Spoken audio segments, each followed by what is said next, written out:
Thank you, sir. Bob, I have one more on the prayer request is Sydney. I forgot. Like our granddaughter, she's coming up here by herself today to stay a couple of days. SID Yes, I do. SID.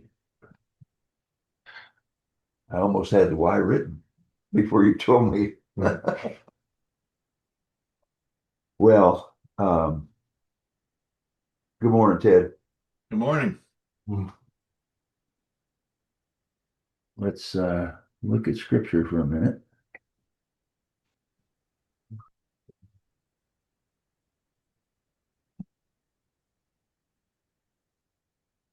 We've made it through chapter 10 already. Already. Yes, sir. How many months was that? I think it took us 4 months to get through chapter 10. Man, I just can't wait till we get through 11. Yeah. So now it's time to reflect a little bit on chapter 10.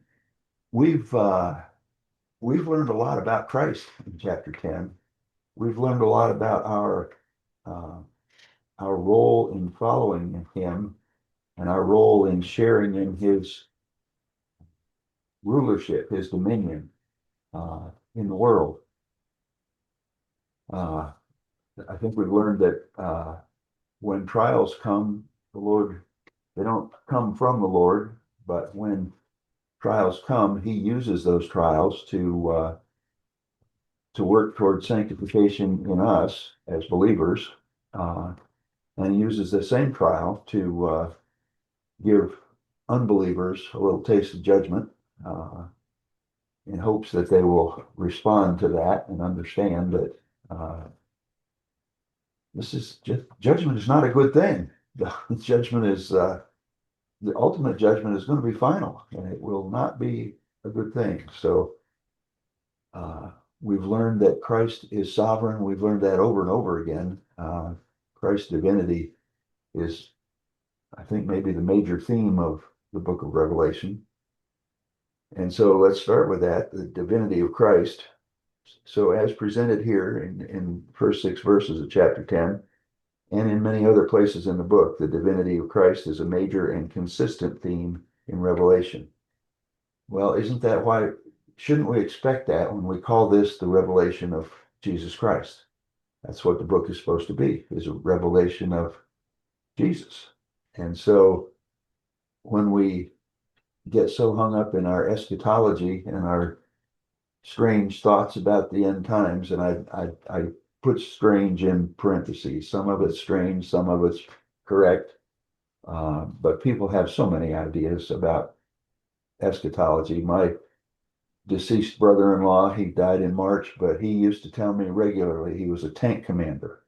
He used to tell me regularly that the tanks are the modern version of locusts, and that when a swarm of tanks come, there's nothing that can survive it.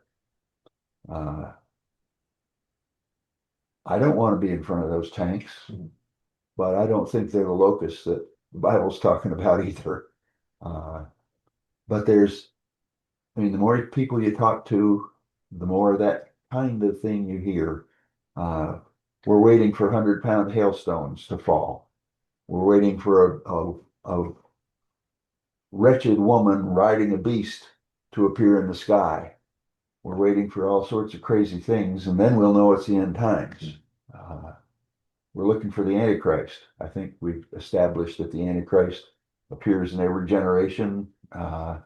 We had Pol Pot when I was a young man. I don't know how many million Cambodians he killed. He built he piled up their skulls in a pile, and he piled them as high as you could pile them with people walking up on them. And it went on for miles and miles with skulls piled up 3, 4 stories high. And I remember talking to a special forces guy who had seen that. And he talked about it with me 2 or 3 times, and he never talked about it without tears in his eyes. Well, Africa today with the Congo, how many people been that's kind of been somewhat kept subdued, but I don't know. We over 1 million over there been killed with all that interior conflict. We've had Pol Pot, we've had Stalin and Lenin starved to death over 7 million Russians. They starved their 7 million of their own people to death so that they could attack Germany in the Second World War. While Germany was starving 6 or 7 million other people at the same time. Was Hitler the Antichrist? Was Stalin the Antichrist? Uh, is Putin the Antichrist? The answer to all those questions is yes. Yes, he appears in every generation. I well, politics aside, there's there's the world has always got some force of evil working that's prominent and pushing evil on the world. So yeah, the Antichrist is real. The divine angel of the Lord. We remember the angel is standing on the land and the other foot's on the sea. He's identified often in the Old Testament with Yahweh, uh, and he's here identified with Christ. He's handing a book to John, and it's the same picture that we saw in chapter 5 of Yahweh handing a scroll to the Lamb. The Lamb was the only one who could open the scroll. And so what that scroll was presented to us as was the plan of God uh, from the resurrection to the final coming of Christ. That plan includes both judgment and salvation. It's an enormous plan. It comes over a long period of time. There is much judgment involved in it, but there is also much salvation involved in it. The guys in this room are evidence that God continues to save people. The young people that Ben was with this last week are evidence that God continues to save people. He does it all around the world, day in, day out. I get regular WhatsApp messages from my friends in Indonesia. They were talking to me a couple of weeks ago about two young fellas from Papua, New Guinea, who had come to live in their dorm and study with them. Uh, they were Muslim. They talked to me about the Muslim woman that they encountered, actually two Muslim women that they encountered. They go out at the end of the school year and they go door to door knocking on doors to find students for their next year. The school's up to 225 students this year.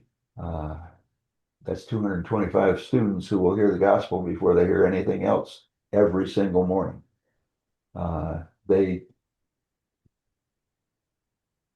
The salvation just goes on and on. They baptized those two, knocking on those doors. They encountered two Muslim women who, after talking with them, wanted to become followers of Christ, and they were baptized within a week. Baptized in the Delhi River.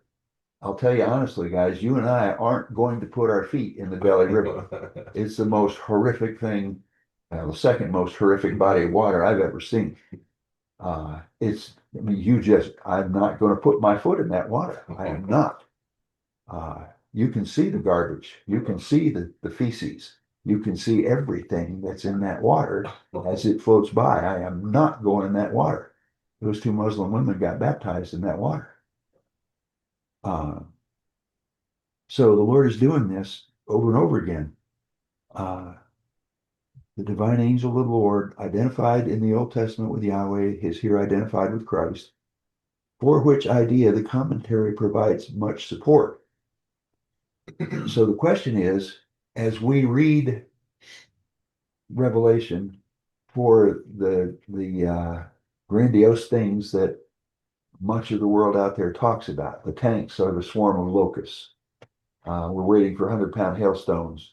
If we read Revelation looking for those things and talking about those things and thinking about those things, do we miss the fact that Christ is standing here, 1 foot on the land, 1 foot on the water, handing a scroll to John, which is ultimately for the church, and it's our part in the plan that was handed to Christ in chapter 5.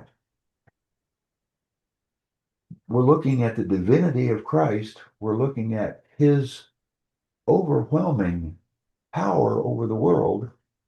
And we're looking at us being given a part in that.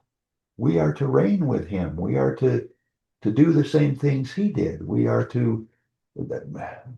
told over and over again in the New Testament, we're like sheep to be slaughtered every day.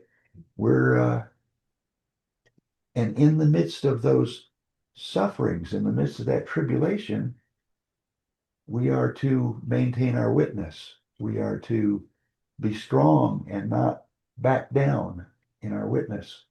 That's what those 7 letters to the churches are about in chapters 2 and 3 in the book of Revelation. Christ in those letters always asks us to maintain our witness to the end. So what does that look like for us? How do we do what Christ did? Well, Christ died on the cross to save everybody else. So I hope we're not all called to die on the cross. I know we're not all called to die on the cross, but we are called to offer up our lives. We're called in the midst of our trials to maintain our witness. When I'm in the hospital, when my friend Gordon was in the hospital dying, there wasn't a single person in that hospital that didn't know that Gordon was looking forward to seeing Jesus, that within 2 to 3 weeks, he was going to see Jesus, and he was excited about it, and he was excited about it. That's maintaining your witness. No, I was there when the doctor was explaining to him that your lungs, the disease in your lungs is no longer responding to anything we can give you. This is going to kill you. And he was, going around the bush. Getting closer, right? Yeah. Going back and forth, and Gordon finally said to him, Doc, if you're trying to tell me that I'm going to see Jesus soon, let's have a party. Let's not be bandying about here. I'm excited about it. There wasn't a person in that hospital. And Gordon's the guy that I told you that people flew in from all over the world, literally from all over the world. Gordon was a merchant marine captain. He had sponsored men literally all over the world in Alcoholics Anonymous. Gordon was an alcoholic in his younger days. And those men came to see Gordon because he had not only sponsored them in Alcoholics Anonymous, but he had led them to Christ. A big number of people, hundreds of people, Gordon had led to Christ in his later years. I don't get the idea that Gordon was an evangelist. Gordon was a hard-nosed guy. Gordon was the guy that grabbed my shirt one day when he was in the hospital, and he pulled me right up face to face with him, right here, nose to nose. And that's the way Gordon described it. He says, sometimes if you're going to lead, you're going to have to get nose to nose with people. Oh. Yeah, I wasn't aware of that. Yeah, thanks for bringing it up. Right? Gordon was a masterful guy. Wait, Bob, just like today, we turn around and we tell folks what they should do. But do we really spend enough time in church teaching people how to do it? I can just tell you, the Lord's put some in front of my life right now that is beyond anything I've had some Catholics come into the Bible study, 5 or 6 there, and they've spent years with us. Pretty soon they're teaching the Bible stuff at Myrtle Beach. Come up here, and out of nowhere, who does the Lord lead? Us to come to know. The gentleman that was over the synagogue in Las Vegas is here in town. I met his wife. Have you met Nina? I think you did. She come over and gave me a hug. Yeah. You know what happened this week for the first time? She is starting to listen to the friend of Gary Hamrick's up in Virginia, who is preaching. I don't know the exact terminology, so I was going to run it by you, but it's not a Messianic Jew conversion, but a Messianic, a Messianic Jew is what she is starting to listen to, Tina is, through a friend of Gary Hamrick's there that works specifically with the Jewish people that want to make that conversion. She even sent Meyer, I've got it on my phone, the folks so Meyer could listen to it if she wanted to. So, in other words, you just don't know how all of a sudden you're gonna take somebody at that level. And I've been messing with it a little bit. We go out and eat quite a bit, and we're always cutting up. And I said, you know what? One of these days, he's gonna get a hold of you, yet, brother, and you're gonna like it. Ready? Not ready for it. I said, well, George said something a few weeks ago that has really stuck in my mind. The gospel is news. It's not a suggestion. It's not a plan. It's not something that you should suggest for somebody else. You should present it as news. It is news. It is that the God of the universe has come to save us. All you have to do is respond. That's the news. That's not a suggestion for life. That's good news. It is news. It's not a plan. It's It's the news. translation of the gospel, isn't it? Yeah. Of the word gospel. Yep. Good news. Exactly. So when we read Revelation as a shallow reading focused on misguided eschatology, drawn us away from its presentation of the exalted Christ, what has drawn us to focus, often poorly understood, on eschatological timelines and miss the heart of the book, which is the glory of God and of Christ. The book was written to encourage people who were under persecution from Rome. People who could answer the door and discover that they were being hauled out and taken to be in the arena with the lions today. People who could be hauled out and just plain killed for their Christianity. It wasn't John wasn't trying to give them, the Lord wasn't trying to give them a picture of all the things that will that by which they'll be able to recognize the end times. The wretched woman riding on the beast is symbolism, guys. It's not something we're going to see. The 100-pound hailstone is symbolism. It's not something we're going to see. If you live in Uvalde County in Texas, you don't have to be told that you've seen a 100-pound hailstone the last 2 summers. They had that flood that washed away the Camp girls last summer, and this summer they're experiencing catastrophic flooding again. 2 summers in a row. They don't need to be told what symbolism that 100-pound hailstone is. It's supposed to fall on Texas, by the way. Well, Bob, I'll give you another scenario right now that's developing, and I don't know if people are looking at that close. But I tell you what, if New York continues to digress in the manner of which it is under the government and the ruling part of that city, I'm going to tell you what, I think it's not going to be long before Christians aren't going to be able to live there. Yeah, I agree. I mean, he's all but told the Jews he don't want them and didn't want to go to the parade for him and everything else. So, I mean, I think the Christians are going to be called out as well. He's going to be putting Muslim in the center of all this stuff. I'm not God, and I don't profess to know that future, but we're also supposed to be wise as serpents and gentle as doves. And as I look at New York City, all I see coming is anarchy. We see anarchy coming all over the country, I think. Well, how many cities? Almost all your sanctuary cities are going that route. So, what's our role in the midst of all of this struggle and tribulation? What's our role in this? What should we be learning? Looking up. Looking up, yeah, and pointing up. We have to be ready and willing to tell people that this is what the Bible says is going to happen. That this isn't the worst, it's going to get worse than this. And that's what the Bible says is going to happen. Uh, we're living in a time when we can begin to see the degradation of everything human. We're living in a time when we see things getting worse and worse and worse.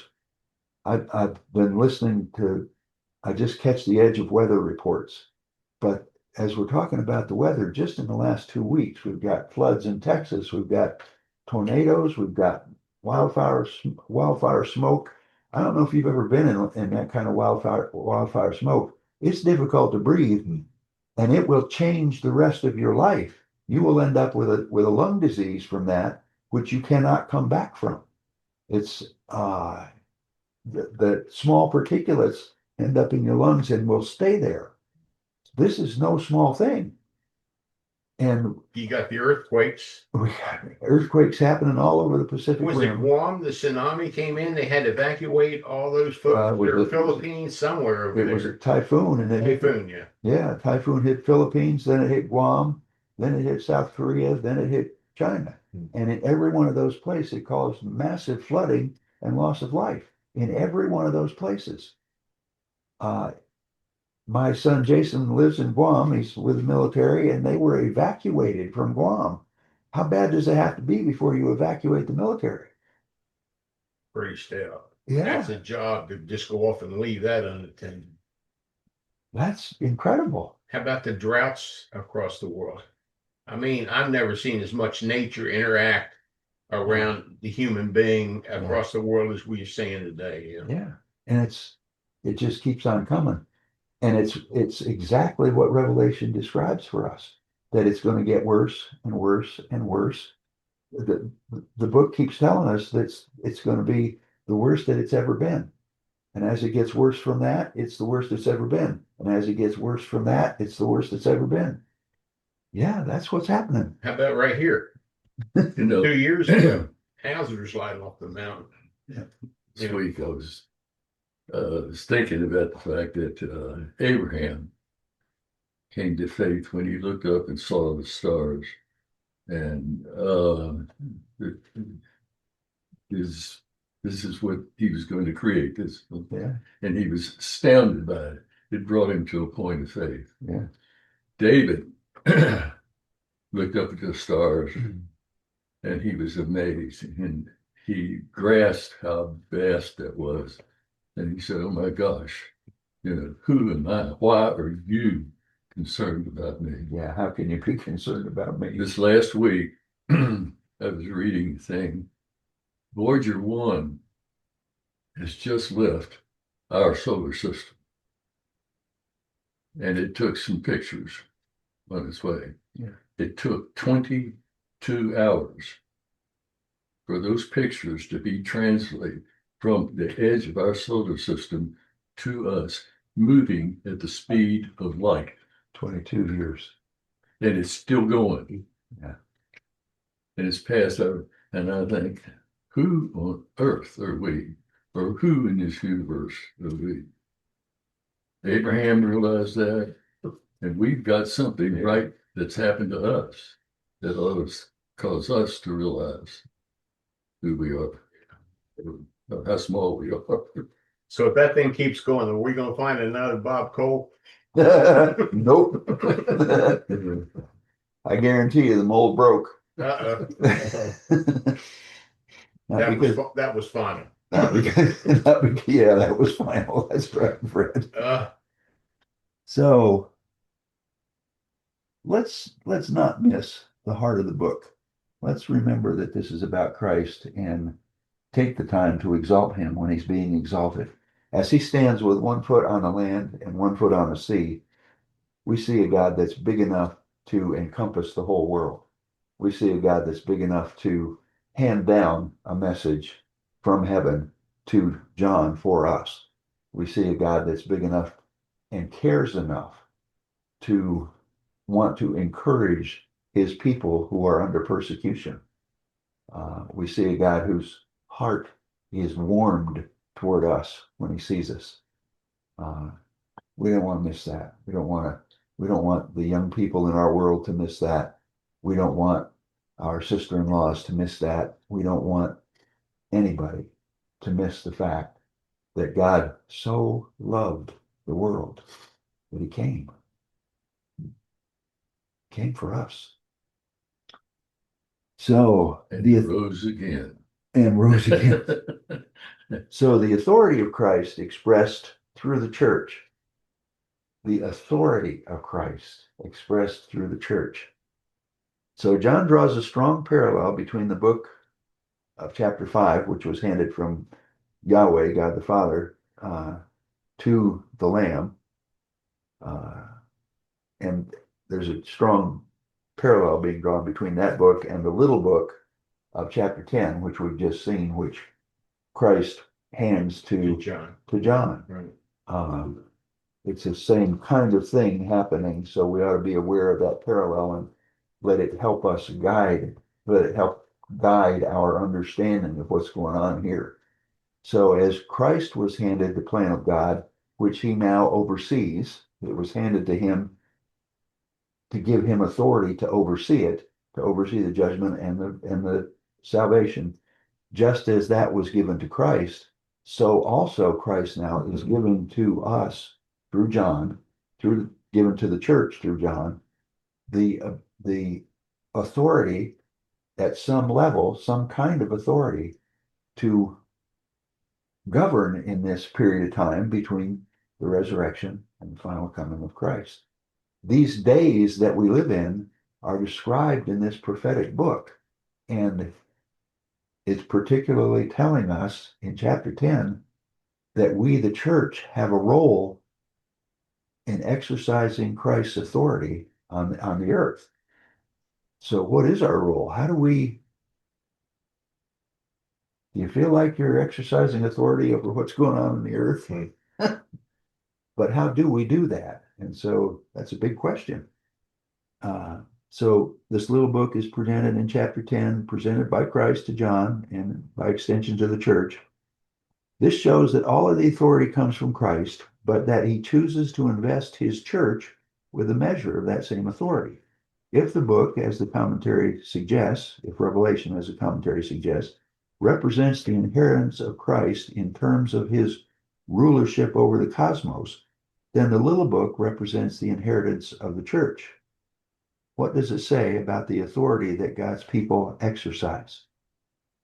The nature of our authority, finally we're getting something, I think. The nature of our authority is linked here with the proclamation of the gospel and the judgment of God. In order for people to be saved, they must know that there is judgment, and they must know that they can be saved from it and that God can save them. It's impossible to please God without faith. Those who have faith believe that God is and that he rewards those who trust in him. Isn't that who we are? Believers in God, and that he rewards those who have trust in him. So how do we exercise authority? It's also linked with the sweetness of God's word to us, his people, and with the bitterness that comes from the inevitable widespread rejection of that message and the consequent suffering of the church. We get rejected, don't we? When we evangelize, we get rejected. It's the routine. The exception is when people receive Christ. Wide is the road that leads to judgment. Narrow is the gate through which you must pass for salvation. So consider Jesus' words, I lay down my life that I may take it again. I have authority to lay it down, and I have authority to take it up again. This commandment I received from my Father. God has told Jesus that he will lay down his life, and he has authority to do that, not only to lay it down, but authority to take it up again. Authority to rise from hell and to live. Whew! Talk about authority. This commandment I received from my Father. How is our authority linked with that of Jesus? That's the big question, isn't it? Have the times of the church's greatest temporal authority been the times of its weakest spiritual authority? I think yes, isn't it? The church only thrives on the blood of the martyrs. The church thrives when it's persecuted. The church is growing like crazy in China. Why? Because the church is not allowed in China, because it's persecuted in China, because of people like Durrell who, no matter what the government does, Durrell finds a way to continue to share the gospel with people. How do we measure the dimensions of the authority, as defined by John, of the church we are a part of, or that of the wider church in our nation and in our world? Well, what is our authority? So how do we exercise authority? We exercise authority by proclaiming the same thing that Christ has been given authority over, and that is the time of judgment and salvation. Christ has authority over that, and in it, within that authority of Christ, is the church, and the church has a measure of authority to use the gospel and to use judgment to proclaim that there is salvation available, and that apart from salvation, your only future is judgment. How do we do that? We maintain our witness. That's how we do it. Yeah, the big thing is we show up and we share it. Yeah. And if you're not going out and sharing it with anybody, or you're not bringing it to anybody's attention, then you know what? You can believe all this stuff in the Bible, but if you're not putting it to work, it's just like, people come up, so, well, I've been out to see somebody 3 times and, and they have made a decision or something. Yeah. It's for us to show up. It's for the Holy Spirit to do the convicting. Yeah. And a lot of people think, hey, I'm going to get it all done. Now, the Lord allows that to happen sometimes, where you get all three. I mean, you get the watering, the planting, and the harvesting, And, Yeah. But it's always a work of God. Fritz heard this before, I think. Mm-hmm. Our authority is to show up. Our authority is to present the gospel. How Our do you think authority churches are doing today, Bob? I couldn't hear you. Yeah. We need to do better, but we always need to do better. Haven't we always needed to do better? Isn't the challenge always out there for us? I'm not talking about our church specifically. I'm talking about if you go over to England or something, or Europe. Oh my golly, a lot of those cathedrals and stuff, you can go in and, man, on the day of mass or whatever else, you go to the denominations over there. It's really, unless a place is under persecution, it's, well, 9/11, when it the next week was the most packed in the U.S. history, almost in churches. Yeah. I have to believe that there was a person or two, or maybe 10 unsaved people sitting in the fellowship or the family worship center this last Sunday morning. And I know, because I heard it, I know that they heard that there is an incredible wonder in the gospel. There's an incredible wonder in the lives of those young people that went to the coast and grew together in relationship with each other and in their relationship with the Lord. I know that they heard through Ben's message that there's a way for us to share in that there's a way for us to grow in that. I know that as I sat there in the sanctuary, in the family worship center Sunday morning, I heard the gospel, and I heard joy, and I watched young people's faces full of joy because they'd heard it and spent a week in it. I know that the witness was there in that family worship center Sunday morning. It was glorious, Ben. It was glorious. But the crowd had to go, though, right? Yeah. I mean, they couldn't have stayed here. 2 or 3 couldn't have stayed here and got the same experience that the other 20 that went down the road got. Well, because you have to go. You do have to go. Yeah, and that other 20 have to bring it back. Yeah. That's true too. Yeah. Share that. Yeah. So those 3 will go next time. Yeah. Does it happen? My goodness, I saw it happen. Hmm. I saw that it had happened Sunday morning. Does God do that around the world? Those two Muslim women that got saved in Indonesia. Uh, my friend Blessy. Blessy is Sam Mo and Deli's daughter. Blessy speaks pretty good English. She and I go back and forth on WhatsApp a lot. What you don't know about Blessy is a lot. Blessy has been working ever since I've known her. She's been involved in her graduate work. She's about to get her master's degree completed. She told me in a WhatsApp message this week that she covets my prayers. She is writing her final thesis, and she says she's had 2 hours of sleep a night for the last 2 weeks. And she's asked me to pray for her that she will have the strength to continue to do that. And I want to tell you about Blessy's life. They don't go to bed before midnight. That whole family doesn't go to bed before midnight. And they start their prayer time every day at 4 a.m. So that's normal for them to go on 4 hours sleep. That's just their life. They do that all the time. There's never a time when they aren't up at 4 a.m. The reason for that is the Muslim prayers start at 4 a.m. and you do not sleep through it in Medan. You do not sleep through it. It's loud enough. I don't care who you are. You're going to wake up. It blares throughout the city. Every single Muslim, whatever they're called, Every Wi-Fi speaker that can even project any sound goes off in those countries when you're on. You do not sleep through it. So Blessy, when everybody else is going to bed now at midnight, she's been writing on her thesis for 2 hours and then going to sleep. She's young, but how long can you do that? Yeah. And she's asking me to pray that she'll have the strength, that she'll have the wisdom, that God will give her the appropriate things to write in her thesis.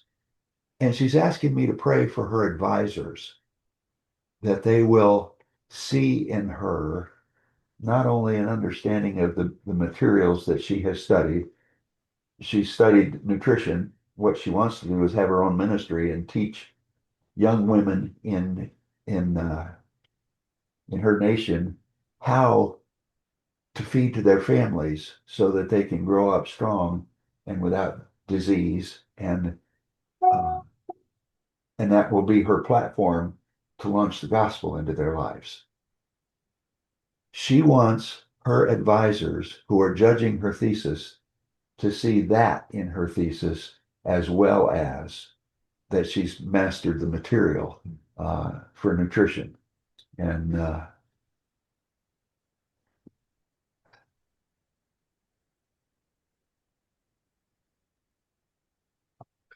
how can you not pray for that? You know, I told you about Nairobi, that couple down here. She wanted to do that in Nairobi. Yeah. And her husband thought she was nuts. But he said, Christmas, he said, I really do this over there. And he said, okay, if you want to do that, then that's what we'll do. Yeah. Their budget is $250,000 a year, and she's teaching young girls how to pray, to be a Christian mother and husband and raise their children up. Yeah. And one other thing they did, the first time he told me, he said, we got the land, we built the thing. He said, I was just hoping we could get 25 students. 500 showed up. Wow. 500 families showed up, and not all of them just had one girl. Yeah. And that's the development, and they do that. That's out of the church I go to down in Florida. Awesome. But they developed this thing. It's unbelievable, and she's doing the same thing. That's amazing. Yeah. Yeah. Is God still doing it? Absolutely. Yeah. Yep, he is. Wow. So I'd hoped we'd get through all three of these this morning, but we got through two. That's pretty good. There's times when I only get a bullet point or two in an hour, you know? Yeah. So 2 paragraphs, that's pretty good. You dig yourself today, bro. Yeah. Leaves us all out of breath, right? So what's your response? How do we respond to what we talked about and heard this morning? How do we exercise authority in this world? If we go out every day and we're to be slaughtered as sheep, how do we exercise authority in the midst of that? I think we've already discussed it, 2 or 3 stages of it. I mean, Yeah. I think basically when you're going to go to meet people, it's just like I know when we went to, every Tuesday night we went out for 10 years or more. And I think you got to go in and be cordial. You got to break the ice, with people and find out, warm up to them a little bit and find out what they do and things of this. So you can take the application of where they are in the workforce or a stay-at-home mom or whatever, and then let them see where Christ can fit into the situation. But you got to go, you got to show up, and you got to share. Yeah. Ben, I know that you and Liz work 24 hours a day. When Helene left us a little bit off balance, were people more receptive than usual to the gospel during that time? Yeah, definitely. I think they were moved by Yeah. how kind and giving everybody was. Is that the church exercising authority, presenting their witness in the midst of all that damage and destruction, presenting their witness, and people were open to it? Was God using the trial and tribulation? God didn't send Hurricane Helene, but did God use it in our lives? Did you and Liz learn something about endurance and perseverance in the midst of that? Did Chris and I learn something about endurance and perseverance in the midst of not having water or electricity? Did people around us learn something about judgment as they realized that their whole lives could be washed away in a minute? Was God at work doing what he says he's going to do in this age between Christ's resurrection and his final coming? Was God at work in the midst of that trial? Can anybody say no to that? Absolutely. God was using that in the lives of believers to grow us up, and he was using that in the lives of unbelievers to give them a little taste, a tiny little taste of what judgment is going to be like. Yes, they lost loved ones. Yes, they lost their homes. Is it going to be the same as losing their soul for eternity? Suddenly losing the house gets small, doesn't it? Is God at work in the trials and tribulations, the struggles that we endure today, in our day, in our church, in our county? Is he doing it?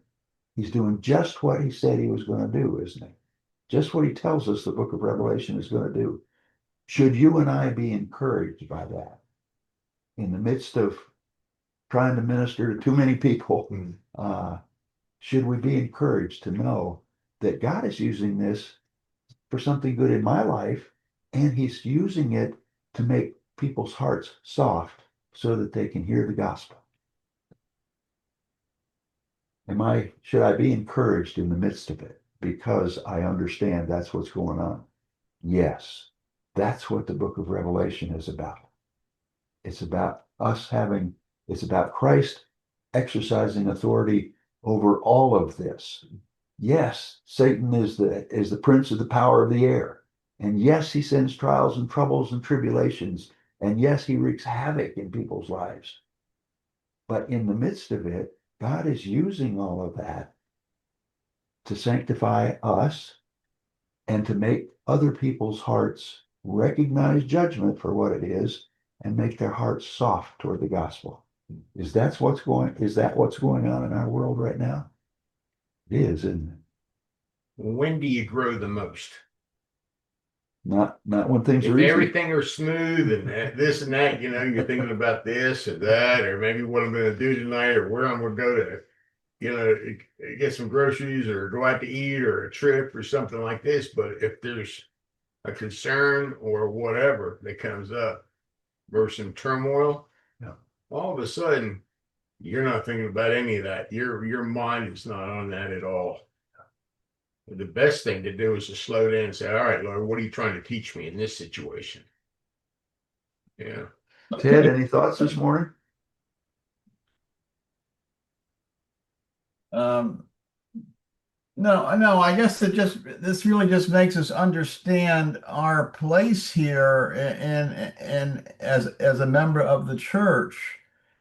And so we can see our mission, our job more clearly. I mean, that's what that's done for me, I think, to just kind of put the whole picture in a framework and clarify it to some extent. Yeah. To see Seeing that big pic- my place in this whole plan of God Yeah, at this seeing point the in big picture. time is